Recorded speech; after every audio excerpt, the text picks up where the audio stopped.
Alright, let's try this a second time. I made the first video, uploaded it, and notifications went out, and then if you click on it, it says the video is private. It's not private, that's why notifications went out. Tried to double check, make sure it's public, and no, it just didn't work. But I thought, well, you know, the title was a little spicy. I said something like, I don't know, I put some hot words in the title, so I thought, okay, fine. Delete it, upload it again with initials instead of certain hot words. No notifications. A third time with a completely different title, no notifications, but at least the video is visible. If there's no notifications go out, it means nobody's going to see it. You'll have instead of a video getting 50 views, it'll get 5 views. So it's like they have to go to your page to look at it. And I'm no diversity in comics or Cecil. People are not cruising my page. They have to get it in their feed to click on it. Anyway, so I don't know, something about that video. I must have said something that upset the YouTube masters, but it's still up there. So let me try this a second time. This is a slightly different take. This is Robert Willing. Robert Willing. He has a page on YouTube where he's a real good guy. He is a unapologetic fan of comics, and I think he's friends with Nerdette's Newsstand, and she has a great take on comics too, and pop culture and the culture war. So they're both real good folks.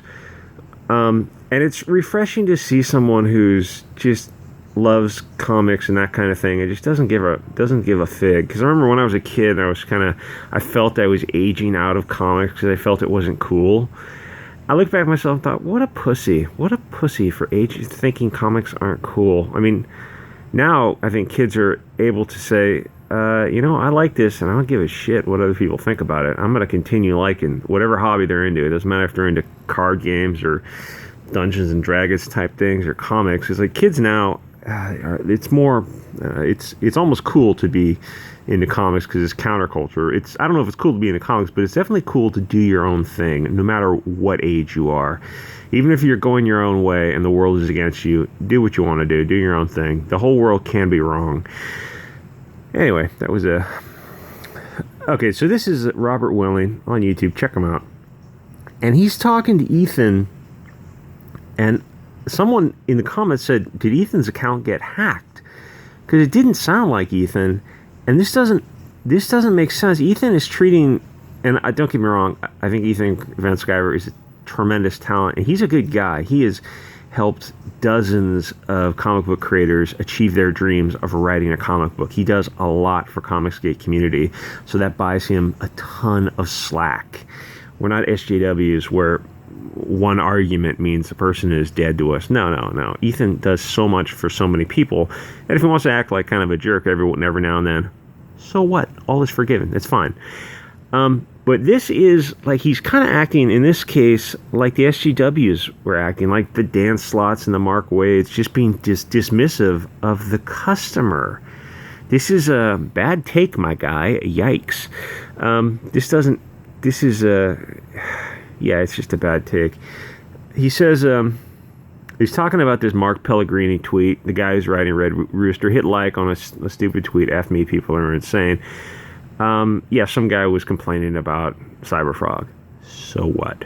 Just ignore it. So Robert says, seriously, Ethan, we're worried about people liking tweets now, and no consideration this could cause backlash for the Brightwisers. You know the main people working on this book. Nope, let's just focus on the script writer and risk guilt by association. Might want to rethink this. Yeah, because Ethan included the Brightwisers of Red Rooster fame in his comment, and he should have just saw that this guy liked a jerk-off tweet and just ignored it. Okay, this guy Mark Pellegrini, I don't know who he is. He writes for Red Rooster or something. I don't know anything about him. He clearly doesn't like you. Big deal. A ton of people don't like you. A ton of people don't like me either. It's not a big deal. People don't like, who are the nicest people in Comicsgate? Or associated with Comicsgate. I'd probably say Cecil, Edwin Boyette, your boy Zach. They're all really nice people. And there are people who hate them. Just because. Anyway, so Ethan comes back and says, dude, F off. Petty, sniping little weirdos are going to get called out and shamed. This guy hit like on a cheer for my destruction. He can get effed. But why mention he's writing Red Rooster? He's just a scripter. That project is the Brightwiser's work. He's just helping. Why not mention the stuff he did with Tim Lim or something? Why Red Rooster specifically? He's worried about the appearance of guilt by association. I don't want the Brightwisers to get caught in the backlash. They won't get caught in the backlash because people are giving Ethan a little bit of feedback here. They don't think they think he went a little too far. And I think he went a little too far too. I don't know if he exactly threw him out under the bus, but this whole thing just feels really, really petty. Why are you arguing with these people? Grok Comics, get over yourself, get over myself. Yeah, stop taking frat boy trolls like war campaigns so seriously. You went from ticking off SJWs to ticking off everyone else. I gotta mute you, bro. Stop talking like an 80s Valley girl. I don't know if this is necessary. I mean, you can just ignore people. You don't have to talk to people like this, because I don't know if this guy's a customer or not, but he's not. He's just telling you not to take yourself so seriously. When someone tells you to, when a lot of people repeatedly jump into comics and tell you to not take yourself so seriously, or they tell you this is very unprofessional of you, not cool. You should probably lighten up a little bit. I mean, there's no need to. I know just 5 minutes ago I said go your own way, even if the world is against you. You should, but there's no need to be jump into these comments and just be kind of petty with these, laughing, crying emojis. It's something like a kid would write, not an adult who's a wildly successful comic book artist and has an amazingly successful YouTube channel. Anyway, so fragile, so delicate. Yeah, I don't know who he's referring to, but it seems like everyone is kind of looking bad here. And then if you're calling him kind of a crybaby. And the thing is, a lot of these people are his supporters, and they bought. Okay, what got me started on this is that Robert Willing, I couldn't find the specific tweet, but the other day he was talking about something like the later cyberfraud campaigns are getting mailed out before the earlier cyberfraud campaigns, so people were getting their books, but I guess he was one of the original backers, and he wasn't going to get his book on time, and he was mildly perturbed about that. I mean, the mildest criticism, and some folks from war campaigns started jumping down his throat about it, and he just calmly and respectfully pointed out, I still like Ethan, I like Cyberfrog, I like the Comicsgate. I'm just saying it's just kind of a bad look to have earlier supporters get their books late. It doesn't make sense. And people were attacking him for it. It's like, I understand War Campaign is kind of his attack dogs, but I think everyone needs to lighten up. And this is what Zach was always talking about, telling Ethan, get off Twitter. He should at least take a break from it. It's not bringing you any money. It's making you look bad. And this is the tweet, I guess, that got him upset. It's just not necessary. YouTube is necessary to sell your brand. YouTube, if it wasn't for YouTube, there would be no Comicsgate. There would be none of these $2 million in total sales. But Twitter, I don't think Twitter's bringing in a whole lot of money. And this kind of stuff, it's not going to hurt you right now.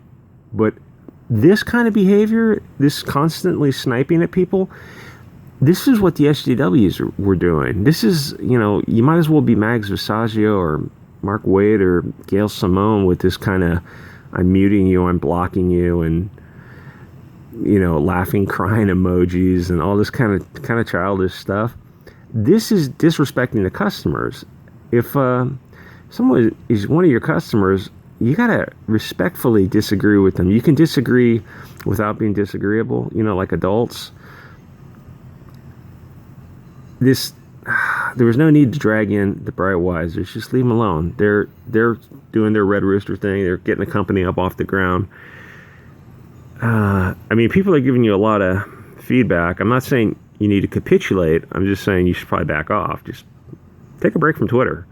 You run an awesome YouTube channel. People love you entertain a ton of people for free, and a ton of people will give you super chats, pay your Patreon, or buy your projects. And they support you. Twitter's not doing anything for you. And when you acted like an SJW a little bit here, well, I think the SJWs in mainstream comics is not going to be around forever. They continue to make less and less money every year, and the mainstream comics people went from owning homes and sending their kids to college to renting apartments, and their kids, they have to pay their own college, to not having kids and sharing apartments and having cats, because the industry is shrinking and shrinking and shrinking because of people like Mark Waid, Gail Simone, Kelly Thompson, all the dozens of people, the hundreds of people in mainstream comics that have worked very, very hard to destroy the industry, the Dan Slotts of the world, C.B. Cebulskis. But they've also done it by disrespecting the customer. There's no need to do that. There's absolutely no need to be petty like this. Anyway, I don't know if the stuff will get sent out, notifications will get sent out for this. If you don't make videos on YouTube, you have no idea how frustrating it can be I'm just doing this for fun. There's no money in this. I'm never going to get rich off this. This is just having fun. There's tons of people at Comicsgate are just making these videos for fun. When you make a video and if notifications don't go out, then nobody sees the video. You're talking to a vacuum.